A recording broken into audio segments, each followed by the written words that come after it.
Doodlebud again. Hey, I just thought I'd do a real quick one, just on having an Inkcyclopedia, as we call it in the fountain pen world.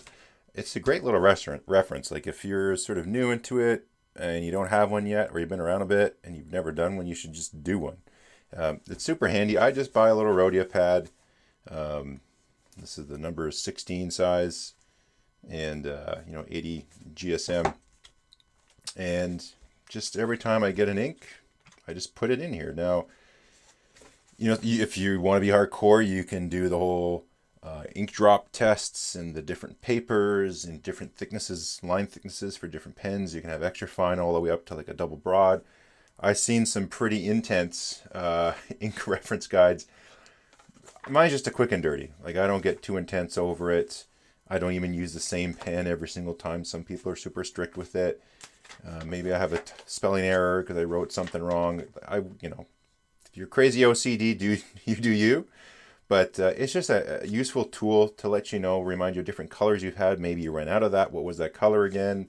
Or you're not sure if you should use this black or you should use this black. All I do with mine, I just write out the name, as you can see, what the ink is, a couple whatever squigglies, and rub it, and then do a rub and smear, write a sentence, and then I just do a couple of drops. I'll squirt it out of the converter or something, then just use the back of the nib and just slide it up and down to rub it in. And then you can determine, do you want this black or this black? You can just, you can, not the best way, but you can check the text and see which one you think looks a little better, whatever is up for the task. Also, it lets you know what ink does over time. So obviously, the newer in the book, the longer it's been on paper. One thing to notice with Mont Blanc Royal Blue, it doesn't stay royal very long. It fades. One thing I find, this ink really fades quite a bit over time. If you don't have a little reference guide to go back to, not only do you not see what the color looks like, you don't see what happens to it over time. And some change quite a bit.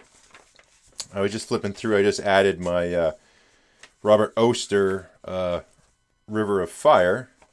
And then one thing caught my eye as I was just flipping through this just to get it ready for the video is the California Teal. Let me go through here. Wow, I got a lot more inks than I thought. The Monteverde California Teal. That's what the camera can pick up. And the Robert Oster River Fire are super close to each other. Very similar green, especially on the big blob here. And I'm looking through the camera, which you're seeing, but it all depends also on your phone. But it's coming in a little more washed out. It is a sort of a deeper green than what you're seeing on the camera. It looks better in person. But I would just say in regular printing, just if you wanted to know anyways, and I want to know for myself, the California Teal, very close to the River Fire. California Teal is a little bit brighter. River Fire, I find there's a little more shading. So you can get a darker green, but still get a fairly bright green. The brightest of this bright green is probably similar to what this guy does, but I just find the shading's a bit higher, but it seems like you get more sheen on the Monteverde. Anyways, they're pretty close, so if you weren't sure which to get, if you had either one of them, you're doing good. It's almost duplication, really.